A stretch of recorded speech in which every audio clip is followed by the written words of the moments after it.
What's up, guys? This is Automotive Anonymous. What I do are car reviews, 0 to 60s, and other cool stuff. Today we have a 2022 F-150. It's the 14th gen, and it was generously borrowed by Twin Falls Subaru in Southern Idaho, so I'll link it below if you're interested. Otherwise, let's get right into it. We're gonna do a 0 to 60 walk around, initial driving impressions, final thoughts, and just all together determine, is the F-150 worth your time and money? Are you gonna be one of the 750,000 owners of this truck on any given year? Isn't that insane how many F-150s are sold? They are the #1 sold vehicle in the US year after year, and I guess there's a pretty good reason why, as you're about to find out. The base model, the lowest trim level, starts at about 34,500. There are 8 trim levels, and this Lariat is the third of the 8. It's an Oxford white, has the 3.5 Twin Turbo Ecoboost baby that you'll see shortly. With that really well engineered 10-speed, that gives a really good chance of putting its power down to the wheels.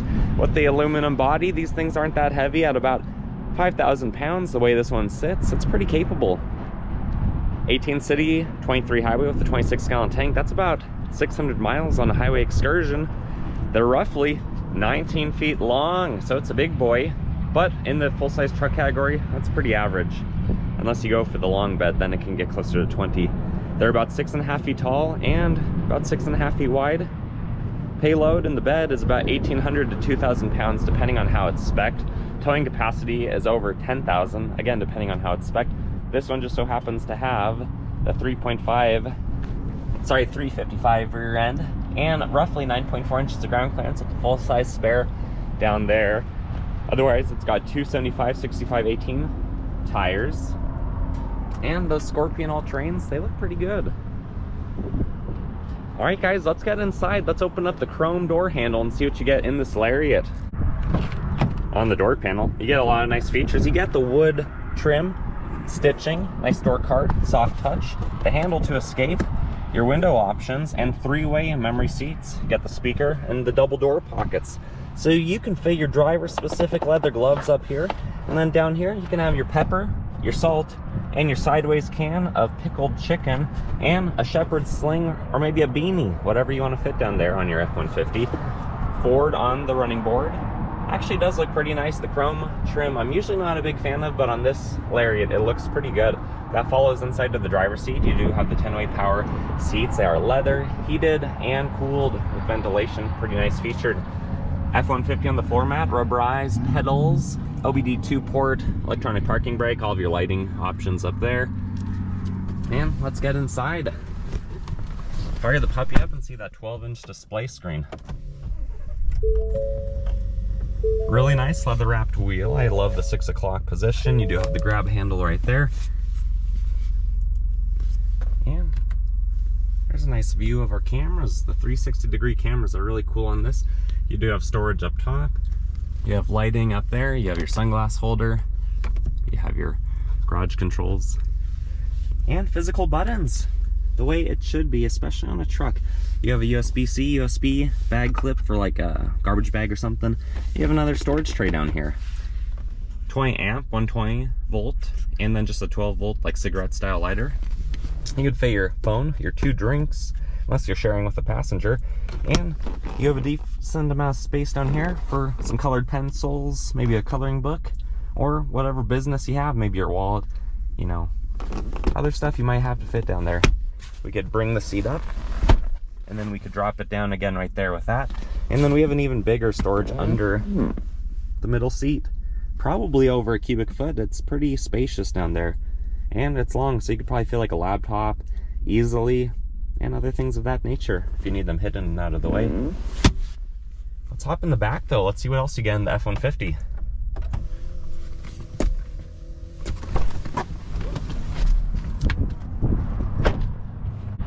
And the back door panel looks very similar to the front. You got the double pockets, and you got a drink holder, which is a really nice feature. You don't see those usually on trucks compared to like minivans and other SUVs, so good job Ford giving the people of the back seat what they want.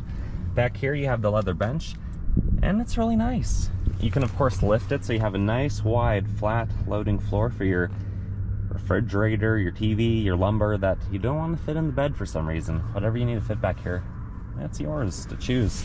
if you pull ourselves in with the handle, sitting 5'11", you can see I got plenty of space.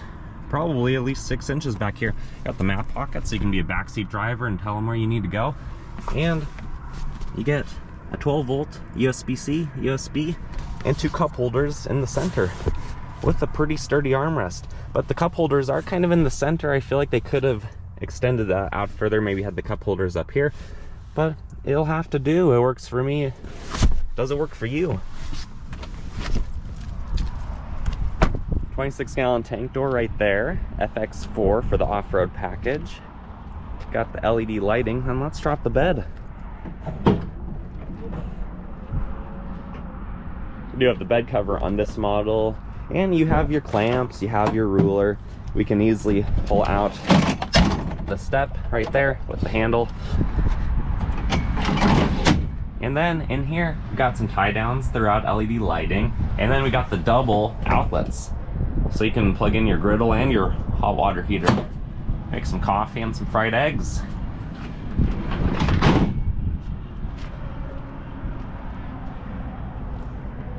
To the passenger side back seat, what do you get? Door panel, identical, essentially. 1 map pocket. Our backpack's safe because it's a 5-star crash test rating. You can easily drop the front of the seat down there and access your tools for changing the tire. Or like the other side, just simply lift it up if you need to get a little bit more room. And you could see there's enough room for those that like subwoofers and just to hide some other long items down there. If you're riding shotgun in the F-150, can you carry a shotgun? How much room is there? The door panel looks very similar to the other side, minus the various difference in controls, but you do get an extra little cubby right there.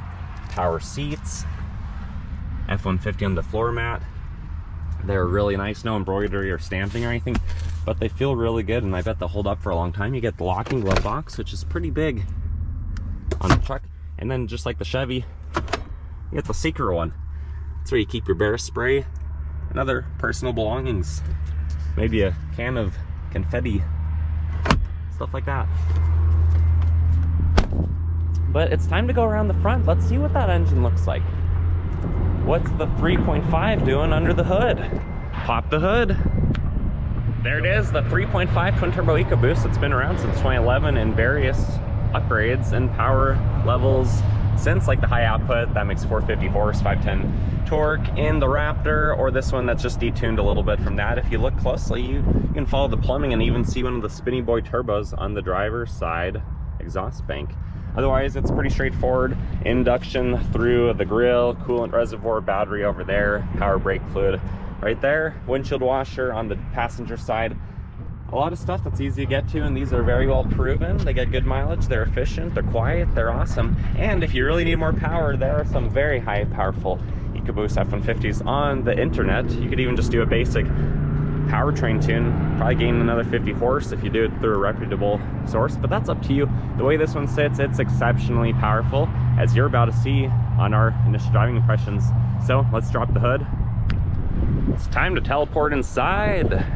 Take it for a drive. Initial driving impressions of the F-150 is that it's really good. It's extremely smooth. Visibility is great, being a truck.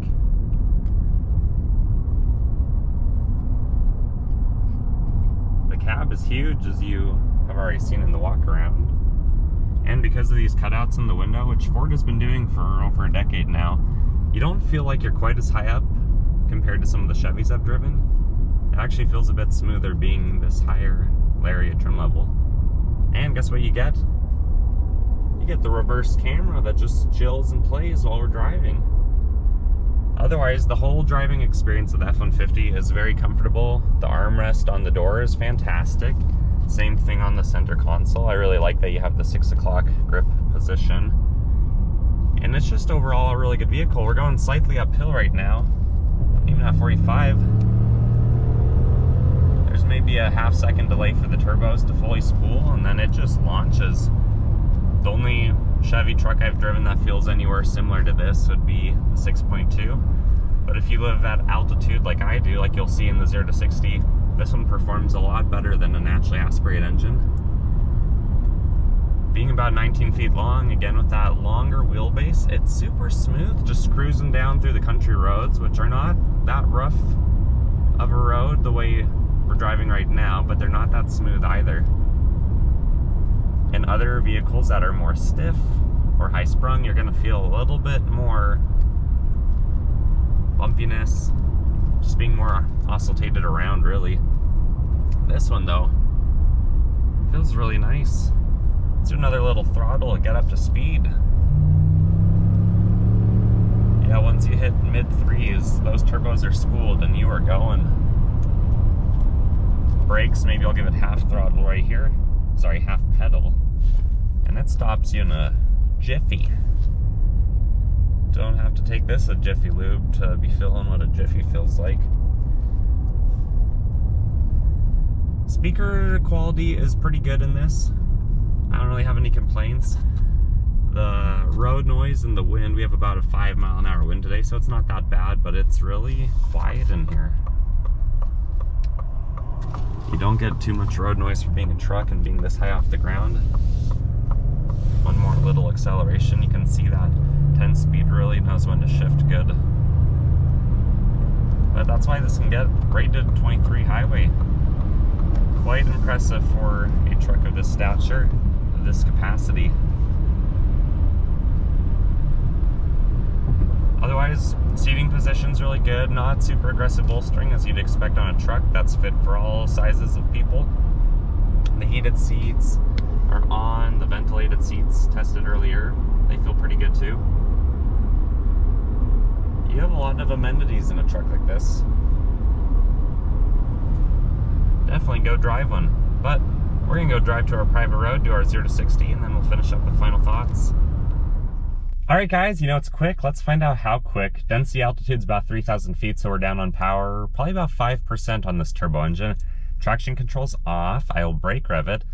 We're gonna see what it can do. I'll verbalize the true 0 to 60, and then on the bottom left of the GPS graph to follow, you can see what it does without the foot of rollout. And we're in 4 high, so that we keep traction in the rear. Let's go.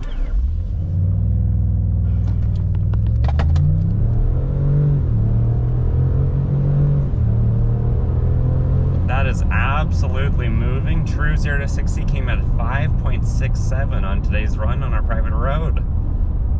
Here's that GPS, and then we'll get to it, the final thoughts.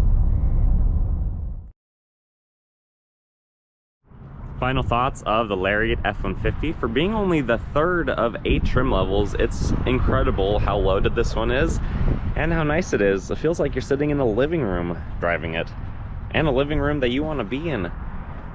Very powerful, very comfortable. You know, it's safe, has great visibility, has exceptional capability for being a modern truck, and of the largest engine in this trim level, or the most powerful, we'll say. At least a variation of it. These are really cool. There's a reason why F-150s sell well over 600 to 800,000 a year in the United States. Of course, a lot of those are fleet vehicles, but you see so many of these. You can't drive around the neighborhood without seeing one or passing several on every commute you take.